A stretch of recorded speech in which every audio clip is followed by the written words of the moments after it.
Olá, este é o Rotas Literárias, programa que vai apresentar caminhos para você descobrir histórias que estão por entre as linhas dos grandes clássicos da literatura e te ajudar nas suas próximas escolhas de leitura. Eu sou Igor Alves e seja muito bem-vindo a mais esta viagem por um mar de livros. Eu sou a Cláudia Muniz e lembrando que a gente quer fazer essa rota junto com você. Fique atento em nossas publicações no @RádioTVFAAP para deixar suas perguntas, comentários e sugestões de livros para trazermos aqui. E nesta temporada, a nossa rota literária passa pela África. Partimos do Egito, passamos pela África do Sul e pela Nigéria. E agora, nossa viagem desta temporada termina em Moçambique. O quarto e último autor desta temporada é o moçambicano Mia Couto. E a obra que vamos debater é Terra Sonâmbula, escolhida diretamente por vocês, o público, em nosso Instagram. E para isso estamos recebendo hoje aqui Ana Paula Rodrigues, professora, pesquisadora e dona do canal do YouTube Mundos Possíveis. Muito obrigado, Ana. Bem-vinda. Eu que agradeço, fiquei muito feliz com o convite. Tenho certeza que vai ser uma alegria poder conversar com vocês sobre o Mia Couto, essa obra tão incrível, tão cheia de coisas bacanas que é o Terra Sonâmbula. Vai ser muito bacana. E com a gente hoje também, Júlia Lourençon, ex-aluna de artes visuais, atual aluna de Relações Internacionais da FAAP, além de integrante do OCA, o Observatório do Continente Africano. Júlia, bem-vinda. Oi, gente. Muito obrigada pelo convite. Estou muito feliz de estar aqui. Tenho certeza que vai ser muito rico essa discussão e obrigada mesmo pelo convite. Antes de começarmos a falar sobre a obra, vamos conhecer um pouco mais sobre a história do Mia Couto, com a Ana Pinheiro, aluna de cinema da FAAP. Mia Couto nasceu em julho de 1955 na cidade de Beira, Moçambique. Ele se mudou para a capital do país aos 17 anos e lá estudou medicina, jornalismo e biologia. Seu primeiro romance, Terra Sonâmbula, foi publicado em 1992 e é considerado um dos 10 melhores livros do século XX pelo júri da Feira Internacional de Zimbábue. Mia Couto é até hoje o autor moçambicano mais traduzido no mundo e o único autor africano a fazer parte da Academia Brasileira de Letras, eleito como sócio correspondente em 1998. Terra Sonâmbula acompanha a história de Tuahir e Muidinga, um velho e um menino que caminham sem destino pelas estradas de uma Moçambique devastada pela guerra anticolonial. Ao se depararem com um ônibus incendiado, descobrem cadernos escritos por um homem chamado Kinzo, que ao longo dos capítulos conta sua história repleta de acontecimentos fantásticos. Mia Couto, considerado um dos grandes nomes da língua portuguesa de nossos tempos, explora nesse livro o universo onírico e a cosmologia dos povos de Moçambique. Acho que para começar a debater Terra Sonâmbula do Mia Couto, é importante contextualizar a obra, né? Primeiro falando sobre o país, Moçambique, que é o país natal do Mia Couto, e é o país onde as narrativas, né, que a gente pode dizer que o livro tem duas narrativas, se passam. E também o período histórico, né? O Mia Couto publicou esse livro em Moçambique pela primeira vez, em 1992, no mesmo ano em que foi assinado um acordo de paz que encerrou uma guerra civil que se estendeu por cerca de 15 anos em Moçambique. Então, primeiro acho que seria importante a gente traçar essa contextualização para quem está ouvindo.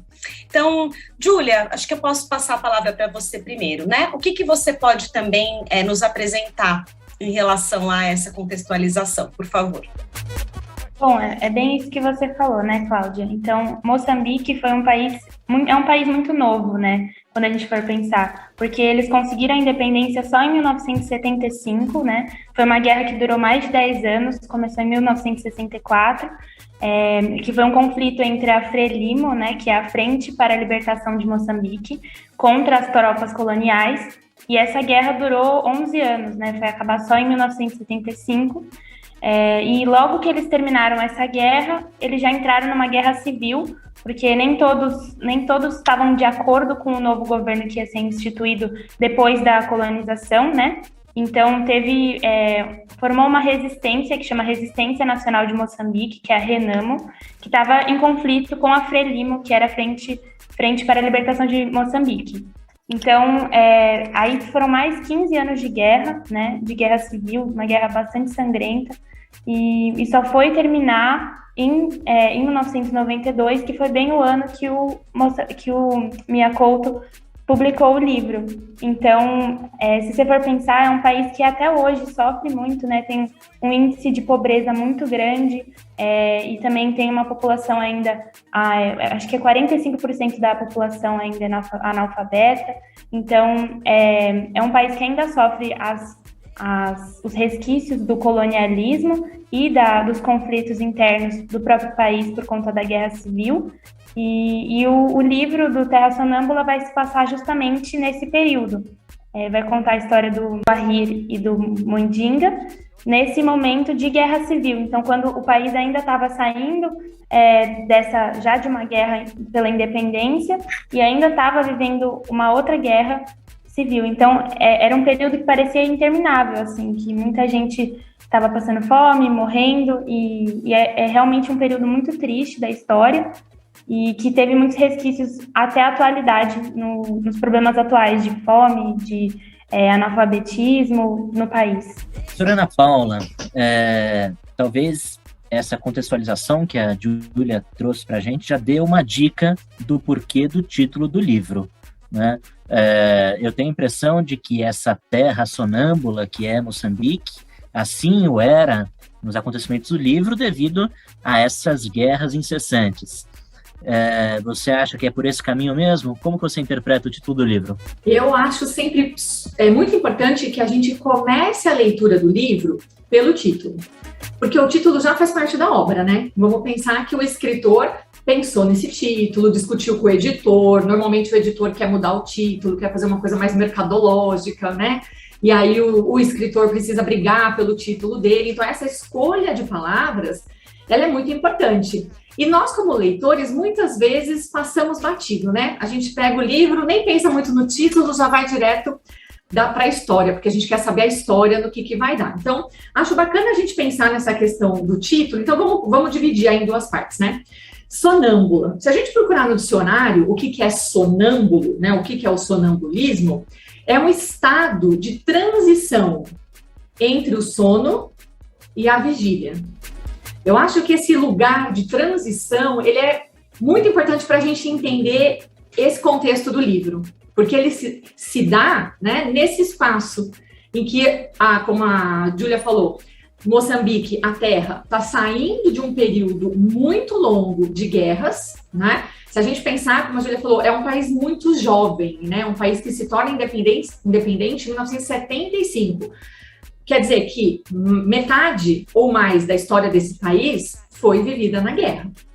E estar em guerra, de uma certa maneira, é esse estado de confusão, de transição, que não é estar dormindo, mas não é estar acordado. As pessoas não estão agindo com plena consciência social, intelectual, né, do que está acontecendo, como é no estado de sonambulismo, em que uma parte do seu cérebro está funcionando, porque você levanta da cama, você anda, você abre a geladeira, mas uma outra parte importantíssima do seu cérebro não está funcionando. Você não tem consciência do que está fazendo, né? Então, acho interessante a gente fazer essa relação com o título. E pensar também que quando o sonâmbulo, né, acorda, vamos pensar quando ele desperta, ele desperta num estado de confusão mental e num estado de amnésia, que pode ser uma amnésia parcial ou total. Então, vamos pensar nessa terra de Moçambique que está tentando despertar deste sonambulismo, né, com o final da guerra civil, que também é chamada de guerra de desestabilização, né, porque existe um movimento forte de desestabilização das nações que conseguem as suas independências em África, aí na segunda metade do século XX. Vamos pensar em todo um jogo internacional, né, que estava acontecendo no contexto da Guerra Fria. Então, você tem essa guerra de desestabilização, que vai durar muitos anos e que vai ser financiada por agentes externos e tal. Então, vamos pensar nessa terra despertando e tendo que lidar com essa questão da memória, né? Porque é uma memória também de uma história esquecida e de uma história que muita gente quer esquecer, Porque quando a gente fala numa guerra civil, a gente está falando numa guerra entre irmãos, né? Uma guerra fratricida. Então, famílias foram colocadas, pessoas da mesma família colocadas uns contra os outros. Então, quanto não se quis esquecer dessa guerra, e até hoje, né, é uma questão importante não só para Moçambique, mas para outros países como Angola, como a própria Nigéria, da Chimamanda, o quanto essa questão do o que a gente quer lembrar e o que a gente quer esquecer, desse estado de sonambulismo pelo qual essas nações passaram, essa é uma questão importante, não só no Terra Sonâmbula, mas em muitas obras do Mia Couto, né? Eu acho que dá para a gente um pouco desse panorama do contexto histórico, do contexto social, político, para a gente começar a pensar. É uma das camadas, né, de leitura da obra, mas acho que vale a pena a gente sempre pensar, né, no título como uma boa porta de entrada.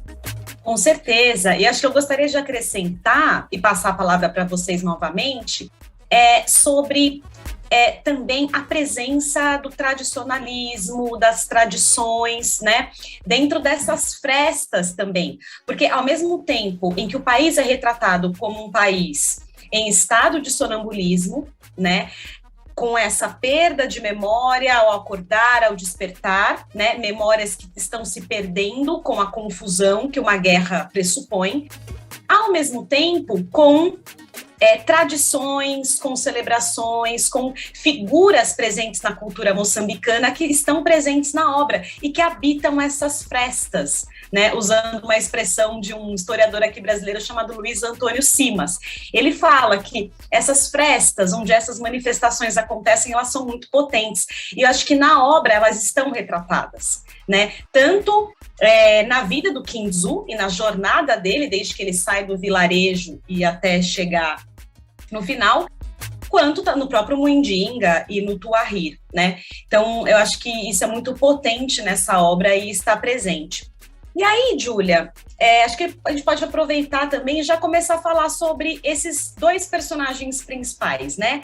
Que estão nessa narrativa, nessa primeira narrativa do livro, assim, a mais aparente.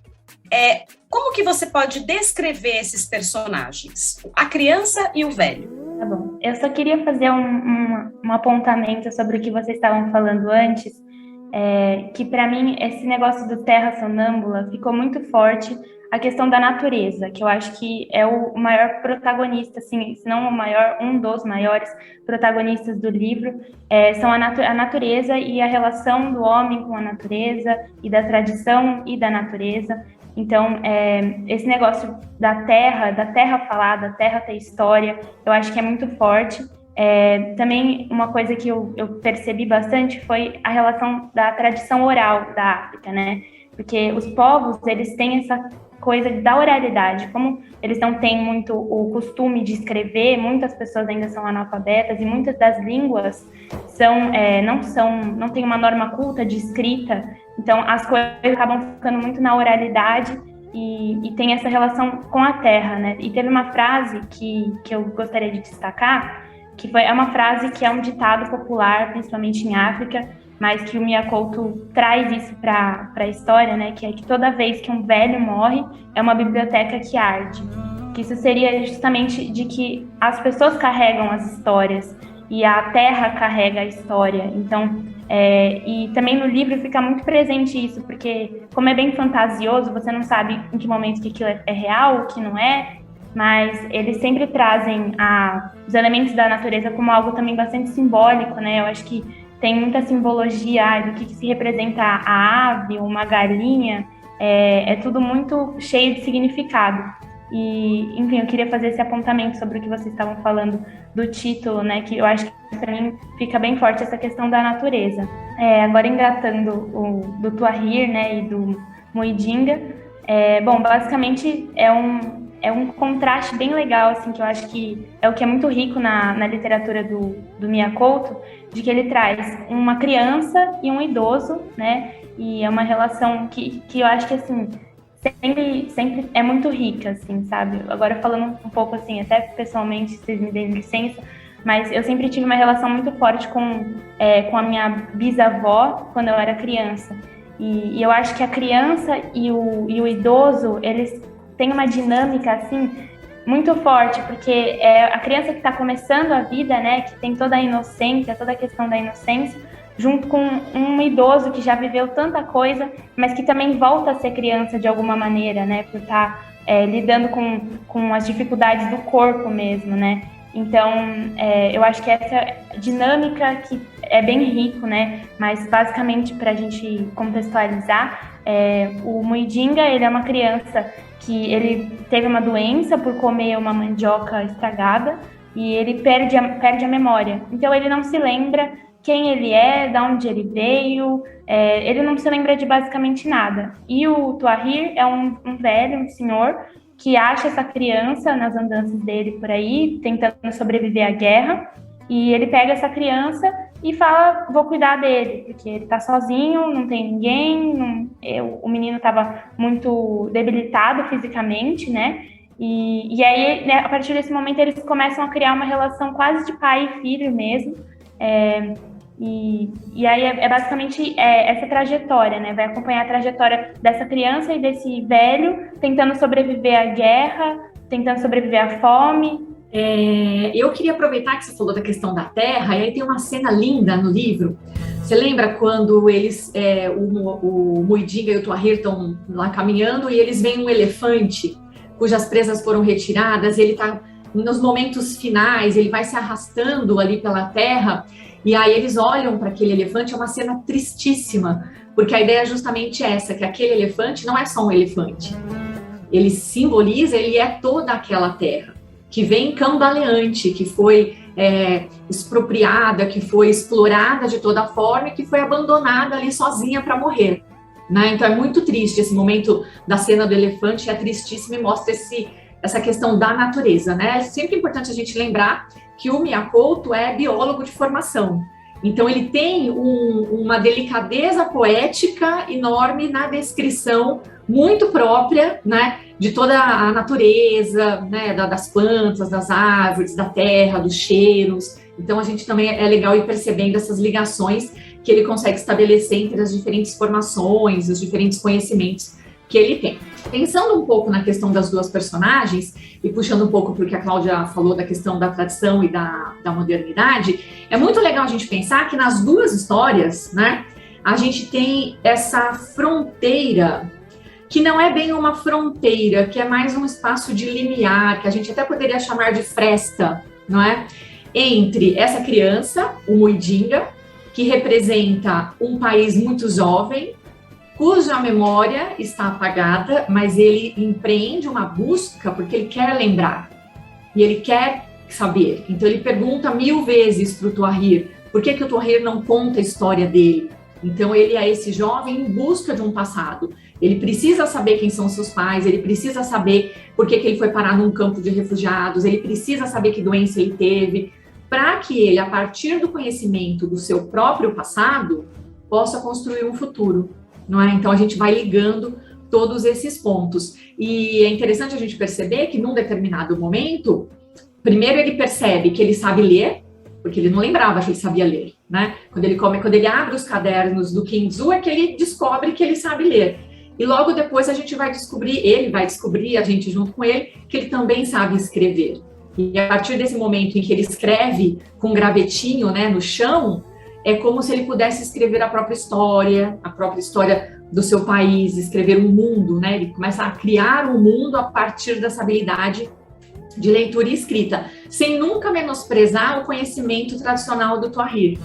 Então, quando eles vão encontrando, né, pessoas ao longo da jornada, essas pessoas todas vão trazendo esse conhecimento da terra, esse conhecimento de como fecundar a terra, de como era o passado, das esperanças que se tem, dos rituais. Então, a gente tem de uma maneira bastante harmoniosa, digamos assim, passado e presente, né, tradição e modernidade, habitando esses espaços de fresta, que também são espaços do sonho, para a gente pensar de novo no título, não é? Como a gente tem essa questão, como a Júlia falou, a gente às vezes não sabe, né, o que é verdade e o que não é, o que é verdade e o que é sonho, porque em muitos momentos eles habitam esses espaços mesmo da fresta, né, é o sonâmbulo, não está nem acordado nem está dormindo. Quando a gente pensa lá na outra história dos cadernos de Kinzu, lá ele é o jovem, Ele é o jovem que estudou na missão, que foi alfabetizado, que lê e fala português, entende da religião, né, cristã.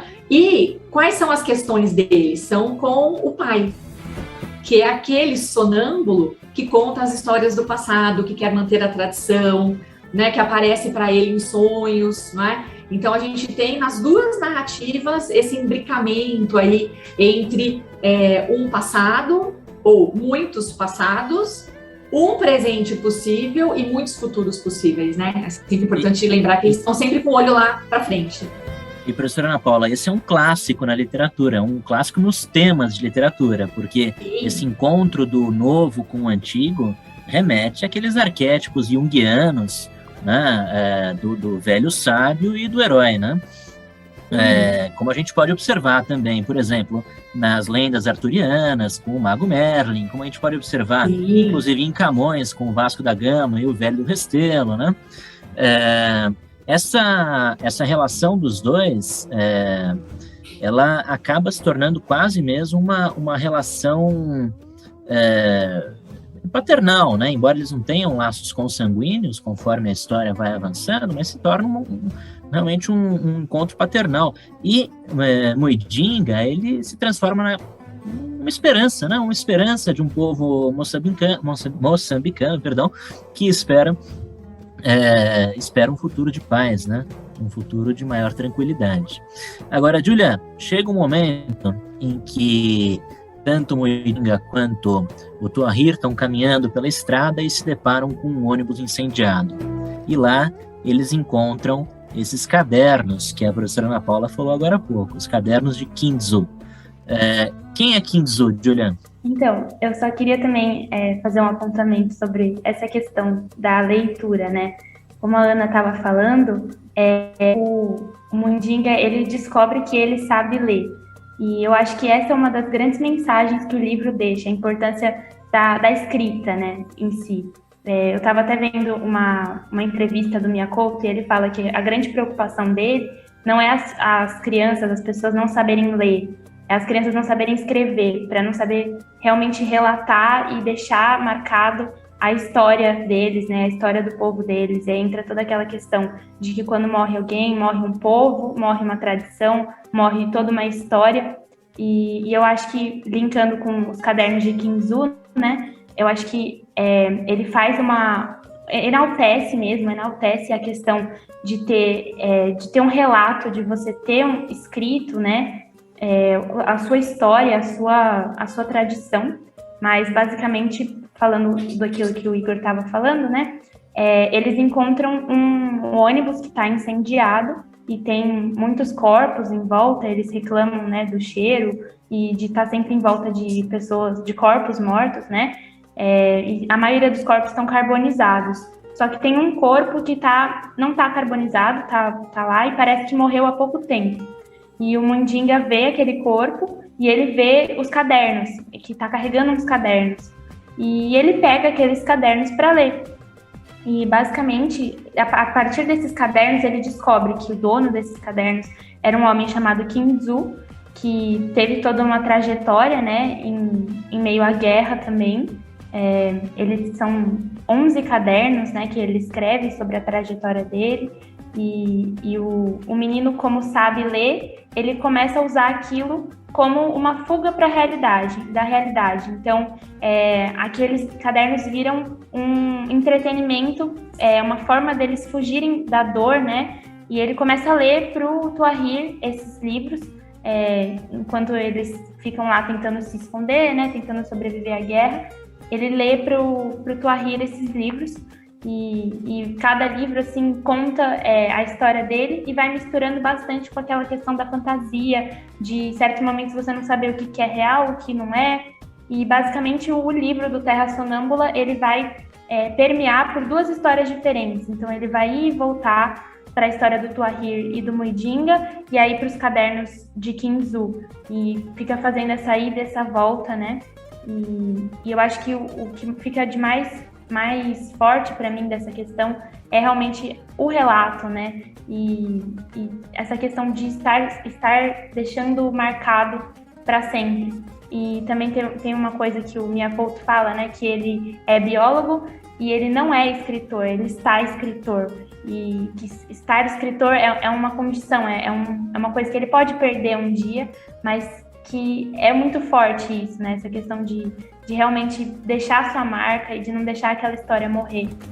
E aí, acho que a Júlia trouxe um ponto importante, né? Porque essa questão eu acho que é uma metalinguagem, porque a literatura representada nessa história como os cadernos do Quinzhou também são uma espécie de fuga, de refúgio, né, do Mundinga nessa jornada árdua, como sobreviventes de guerra, passando fome, no ônibus incendiado, né, no meio de uma estrada, caminhando.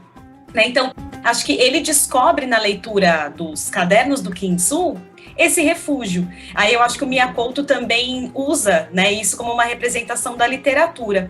Ana, se quiser comentar também sobre isso, e aí eu já adicionaria também um outro ponto, se você puder comentar pra gente, que é a relação com o Surendra, né, do Quinzhou, que é um personagem importante também, porque ele passa mensagens também, né, dessa questão dos estrangeiros em Moçambique, da imigração, da questão da xenofobia, do preconceito.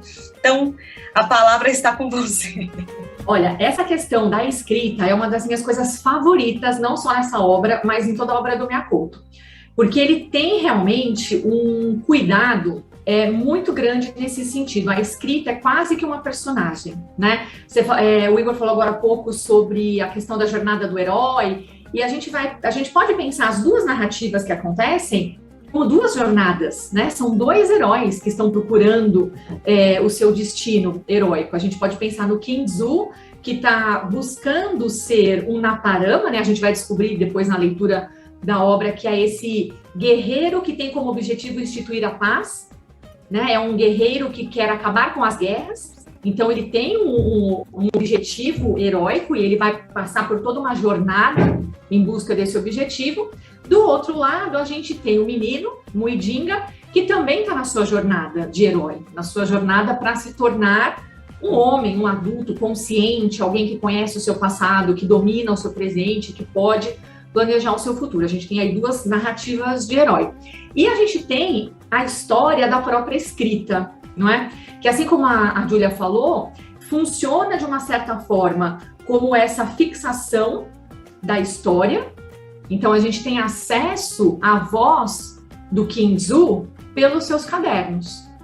Porque senão, com a morte, a história dele teria morrido ali com ele. A gente não saberia dos Naparamas, a gente não saberia da Farida, a gente não saberia do Surendra, a gente não saberia de nada, não é? Então, fazendo uma ligação também um pouco com a questão da história de Moçambique, é importante a gente pensar o quanto essa história passou por momentos de apagamento, não é? Então, quando você tem ali a dominação portuguesa colonial, existe, claro, uma tentativa de apagamento de toda uma história daquelas nações que já habitavam aquele espaço há muito tempo. Então, você tinha um império de Gaza que ocupava aquela região, e era um império enorme, e aí Portugal vai fingir que isso nunca existiu, que Moçambique começou quando eles chegaram, né? Mais ou menos como eles, né, fizeram com o Brasil, que foi descoberto quando eles chegaram aqui. Então, você tem um apagamento dessa história anterior. E aí você tem uma escrita de uma história oficial, que é a história oficial colonial portuguesa. Com a independência, você passa por um movimento parecido, porque quando Moçambique se torna um país independente e Portugal sai de cena, sai levando tudo, né? Não deixa um aparelho estatal, não deixa nada, leva tudo embora. E aí você tem uma reconstrução da história no sentido de que a história agora está começando agora, e aí vai se buscar, por exemplo, na figura do Gungunhana, que foi o último imperador de Gaza, um grande herói para a nação. E esses processos de apagamento da história, de uma reescrita da história, eles acabam sumindo com muitas vozes, né? Muitas vozes se perderam, não foram ouvidas, não tiveram espaço na história oficial, justamente porque não estavam registradas. E aí, de uma certa maneira, essa questão do registro, da escrita, enquanto preenchimento desses espaços vazios, tanto da história oficial quanto das histórias individuais, da história do Quinzhou, que preenche os seus vazios nos seus cadernos, da história do Muidinga, que preenche o vazio da sua história a partir daquela leitura, não é? Tudo isso vai criando também para a gente uma outra camada de reflexão, que é essa da história como sendo algo, da escrita como a possibilidade de nos salvar do esquecimento, salvar toda a nossa história, toda a nossa jornada do esquecimento. Isso aparece em muitas obras do Mia Couto, como um recurso mesmo de escrita que é muito importante. Então, a gente vai perceber que o Muidinga pede para o Quahir, me conta uma história, né? Ele várias vezes fala isso. Ele diz assim, vamos fingir que você é meu pai, e aí eles inventam uma história. Então, essa necessidade de se inventar, de se criar e de se registrar as histórias é uma coisa muito importante nesse livro, especialmente, mas em toda a obra do Mia Couto. E aí, quando a gente pensa no Surendra, que é essa personagem indiana, que a Cláudia comentou, aí a gente teria também pano para manga, né? Em geral, quando a gente pensa em África, a gente pensa assim, África, e a gente acha que é uma coisa só, né? Então, aí a gente pode começar a desmembrar. A gente tem uma colonização francesa, que foi diferente da colonização belga, que foi diferente da colonização inglesa, foi diferente da colonização portuguesa. Então, a gente já tem aí diferentes questões para serem pensadas. Aí a gente fala assim, então vamos pensar nos países africanos de língua portuguesa, como, por exemplo, Angola, São Tomé e Príncipe e Moçambique. Como se fosse uma coisa só, como se a colonização tivesse sido igual. E não foi. Vamos pensar que Moçambique está na costa do Índico. Então ele tem uma história muito diferente da história de Angola, por exemplo, que está aqui na costa do Atlântico, que rendeu muito mais dinheiro para Portugal durante muito mais tempo. Então Portugal só vai lá se preocupar com Moçambique quando o Brasil fica independente, porque Portugal estava preocupado com o Brasil, com o triângulo, né? Portugal, Angola, Brasil. Era esse o triângulo que importava para Portugal durante muito tempo. Quando Portugal perde o Brasil na independência, aí ele fala, e agora a gente precisa de uma outra fonte de renda. E aí eles se viram para Moçambique. Então você tem um processo de colonização que é muito diferente. Moçambique tinha uma presença árabe muito importante durante muito tempo. E aí você passa, né, Moçambique está pertinho, quando a gente olha no mapa ali, ele está muito mais perto da Índia. Então você tem uma migração de indianos bastante significativa para Moçambique. E isso vai ajudar a compor esse mosaico que é esse país, não é? Que, claro, tem ali uma questão importante da colonização portuguesa, mas que também se mistura com outras questões. E aí é muito comum que nós, aqui no Brasil, né, distantes, a gente às vezes acaba esquecendo dessas questões, e são questões importantes da gente lembrar. Toda a literatura de Moçambique é muito voltada para o Índico. São muitos os autores que trazem esse mar do Índico, esse mar que olha para o Oriente, né, que é um tipo de reflexão e um tipo de cenário que a gente não vai encontrar lá nas literaturas de Angola, São Tomé e Príncipe, Cabo Verde, né, Guiné-Bissau, tarará. Então essa é uma questão importante. E aí, Ana Paula, até acho que é legal a gente lembrar, desculpa interromper, mas lembrar de uma das passagens que eu acho mais belas do livro, que o Surendra, né, para mim, talvez seja o personagem mais interessante do livro, porque ele traz aí ele é um velho sábio nesse livro, né? E ele trata dessa relação com o Índico, tanto para Moçambique como para a Índia, como, na verdade, o local do habitar, né? Ele fala, olha, somos todos filhos do Índico, né? Não somos de Moçambique, não somos da Índia, somos do Oceano Índico, né? Isso eu acho muito bacana, inclusive numa sequência de debate que ele está tendo com o Kinzo, em que ele fala, olha, eu gosto mesmo dos homens que não têm raça, né? Ou seja, ele sendo um indiano, sofrendo a xenofobia em Moçambique, né? Diz que gosta daqueles que não têm raça. E isso traz de novo algo que a gente estava debatendo até agora há pouco, essa ideia de que somos né? Somos uma única humanidade. Né? E essa questão das personagens que habitam esses espaços de fronteira, né? Então, o Surendra, ele é indiano, mas ele está em Moçambique. Então, ele é o estrangeiro, ele é o outro, mas ele também tá? Ele olha para os moçambicanos como os outros. E ele aparece em 2 momentos, né? Ele aparece no começo, no vilarejo em que o Kyunsu é, né? E depois em Mati-Mati. Então, assim... é interessante, porque Mati-Mati é esse espaço da passagem, à beira do mar, né? Eles estão ali, um pé no mar e um pé no continente, na terra. Então, é interessante a gente ir fazendo essas relações, né? Porque o Kinzu também é essa personagem de fronteira, porque ele é da terra, mas ele quer a distância, por isso ele vai nessa jornada, mesmo contra todos os ensinamentos, os desejos, né, do pai, da família, assim como o Surendra um dia também abandonou a sua terra para uma jornada rumo ao desconhecido. E eu gosto muito da personagem também da esposa do Surendra, que fica no balcão da loja ouvindo um ruído, porque é numa tentativa de ouvir a música da sua terra. Olha que bonito, né? Então, assim, essa tentativa de um resgate também dessa possibilidade de ser quem é, apesar de estar num outro lugar, né? Eu acho que as personagens todas transitam um pouco por essa dificuldade de ser o outro, né? De estar numa terra que não é sua, de buscar uma história que você desconhece. As personagens todas habitam um pouco esse universo, eu acho. Só puxando um gancho no que a Ana estava falando, e aí eu acho que o livro se torna ainda mais metalinguístico, né? Porque é esse constante ir e voltar, de ser e estar.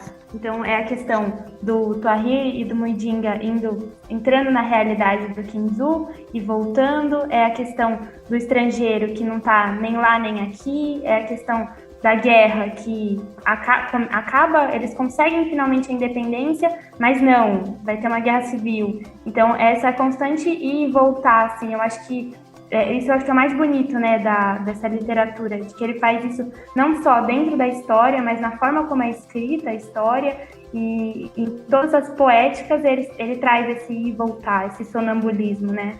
Com certeza. A gente não quer dar spoiler para as nossos ouvintes, mas a gente também, né, já demonstra aqui um sinalzinho de curiosidade para como essas narrativas se encontram, né, no desfecho, né, no fechamento do livro. Mas a gente não vai dar spoiler, a gente vai deixar o que vocês confiram na leitura de vocês.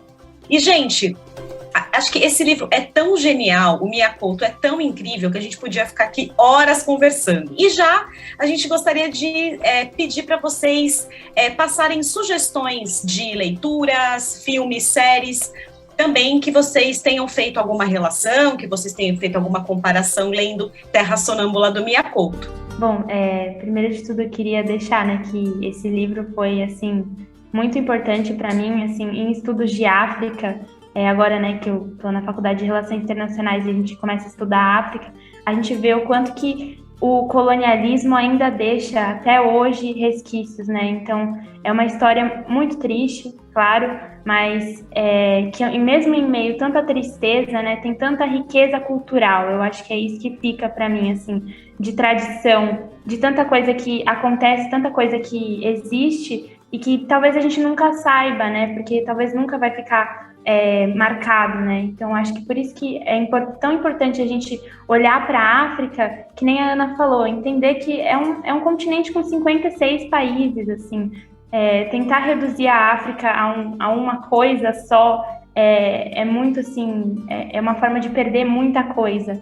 Então, por isso que eu acho que uma indicação que eu queria deixar mesmo para vocês seria de realmente estudar a África, de entender esse continente, a história desse continente, que tem tanto para o Brasil, quanto, assim, mais do que qualquer outro continente, mais do que qualquer outro lugar. Eu acho que se conecta tanto com a identidade do Brasil, né? E a gente tem que valorizar isso, a gente tem que olhar para isso. Então, eu gostaria de deixar a indicação de toda a obra do Miyakouto. Tem um livro que eu li dele, que foi o primeiro contato que eu tive com o autor, que é O Fio das Miçangas, que é um livro de contos, né? E traz mais desse universo, assim, de fantasia, de você não saber o que é real e o que não é, que eu acho que é tão poético, assim, e faz a prosa dele ser mais poesia do que qualquer coisa, né?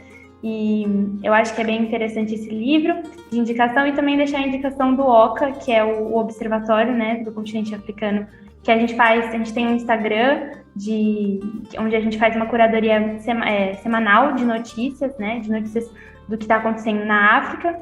e a gente faz vídeos falando sobre o que está acontecendo, porque eu acho que é importante a gente estar olhando para a África mais do que nunca, sabe? Porque já passou da hora, né? O continente ainda está sofrendo com muitas questões, né? Eu ia apontar, né, que hoje, além de todas essas questões históricas, né, de colonialismo, o país de Moçambique, aquela região, também está sofrendo com os desastres naturais que estão sendo intensificados pelas mudanças climáticas.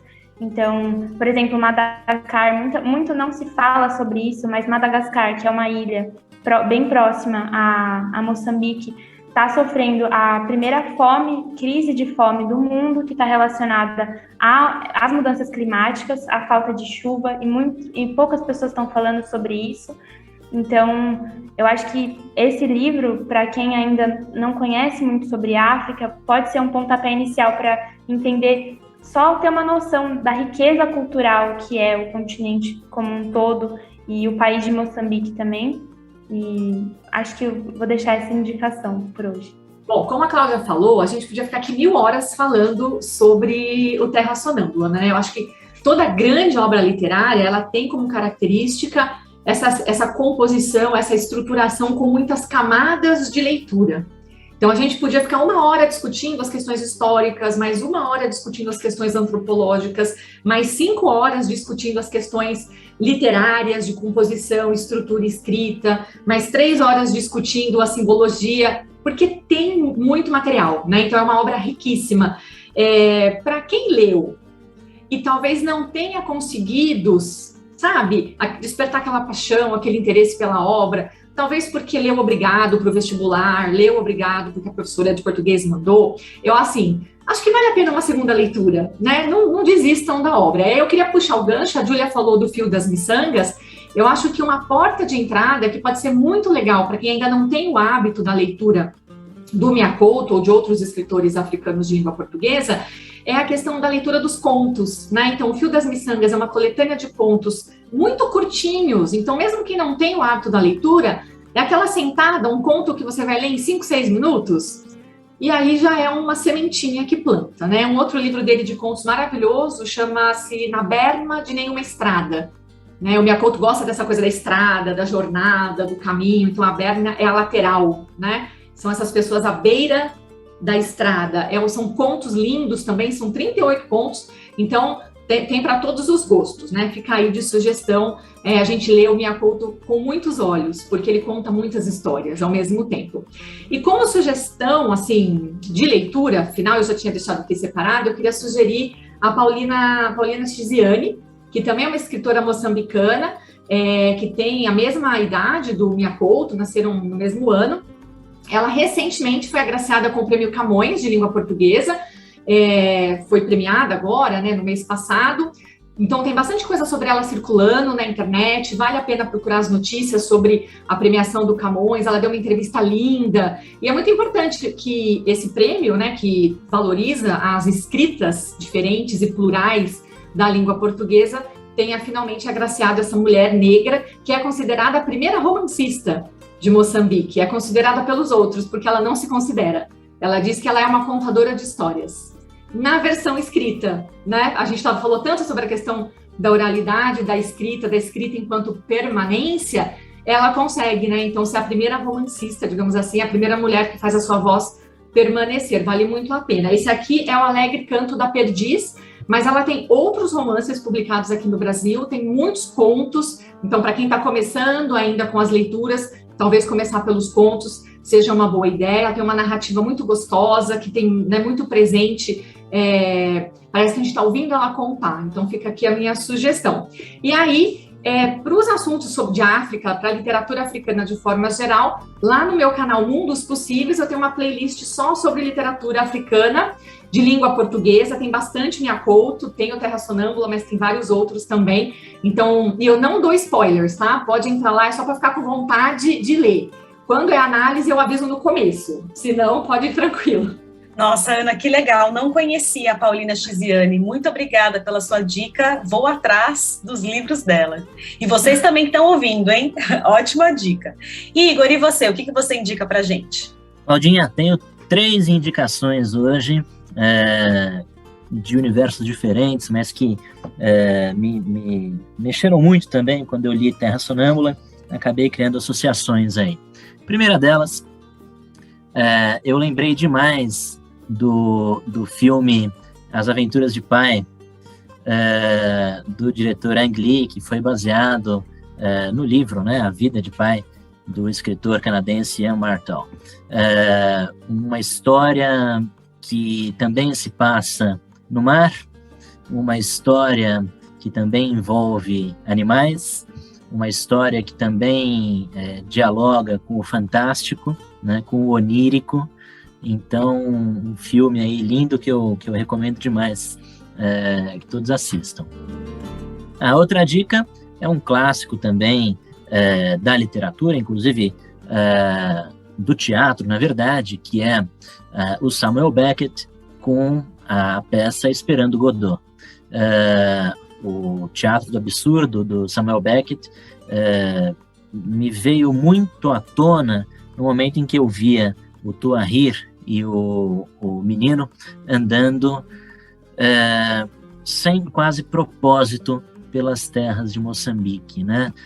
Quase que esperando algo acontecer, né?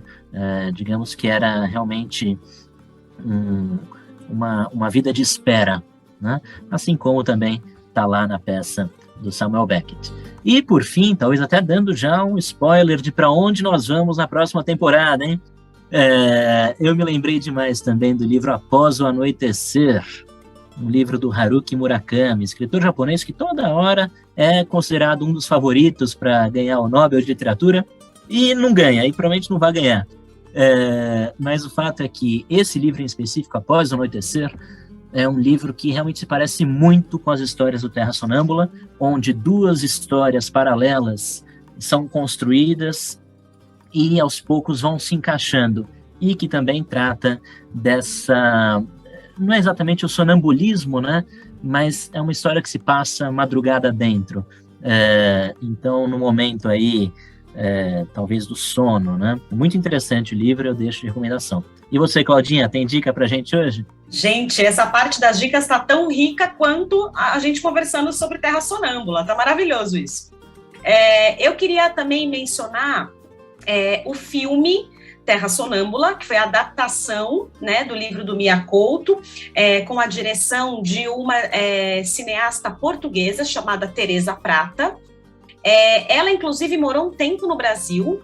Ela passou parte da sua vida no Brasil e ela lançou em 2007 o filme Terra Sonâmbula. Então, também para quem estiver estudando para o vestibular, tiver entrado em contato com essa obra com esse propósito, acho que assistir o filme pode ajudar também a compreensão das histórias, né, e do livro. E aí, como indicação, eu me lembrei de uma música que é da Elza Soares. Ela pegou emprestado o título da música de uma outra música do Gonzaguinha. Essa música se chama Pequena Memória para um Tempo Sem Memória. É uma música que está no álbum Planeta Fome, que, se não me engano, é o álbum mais recente da Elza Soares. E aí eu separei só um trechinho dessa música que diz: são histórias que a história qualquer dia contará, de obscuros personagens. As passagens, as coragens, são sementes espalhadas nesse chão. Então, me lembrei dessa música e eu queria compartilhar aqui com vocês. E é com essa linda mensagem da Cláudia Muniz que a gente vai encerrar o programa de hoje. Não sem antes agradecer imensamente aqui a participação das nossas queridas amigas, professora Ana Paula Rodrigues, pesquisadora e dona do canal do YouTube Mundos Possíveis. Professora Ana Paula, muito obrigado. Eu agradeço muitíssimo o convite, fico muito feliz que mais gente esteja querendo ler o Mia Couto, falar sobre o Mia Couto, pensar na obra literária africana que vem sendo produzida, e foi uma alegria, foi muito gostoso compartilhar com vocês. Só tenho a agradecer. E também agradecer a minha querida aluna Júlia Lourenção, que enche a FAAP de orgulho, aluna de Relações Internacionais aqui da FAAP, participante do Observatório do Continente Africano. Júlia, muito obrigado por participar, viu? Olha, só tenho a agradecer o convite, todo esse tempo que a gente passou conversando foi muito bom, estou muito feliz mesmo e parabenizar vocês pelo projeto e como sempre, assim, impecável e uma proposta tão importante, assim, de incentivo à leitura, à cultura e à leitura africana, então eu fico mais feliz ainda. Então, parabéns pelo projeto e obrigada pelo convite. Muito obrigada, Ana, muito obrigada, Júlia. Esse foi o último episódio da 3ª temporada do Rotas Literárias. Gostaríamos de agradecê-los pela companhia durante mais uma viagem incrível. Rotas Literárias tem a apresentação de Cláudia Muniz. E de Igor Alves. Produção de Ana Pinheiro e Laura Rodrigues. Edição, Ana Pinheiro e Laura Rodrigues. Sonorização, Micael Roira. Supervisão, Alziro Toninho. A gente se despede por aqui. Até a Ásia. Este é o Rotas Literárias, um livro, muitas viagens. Tchau, tchau. Até a próxima temporada. Tchau!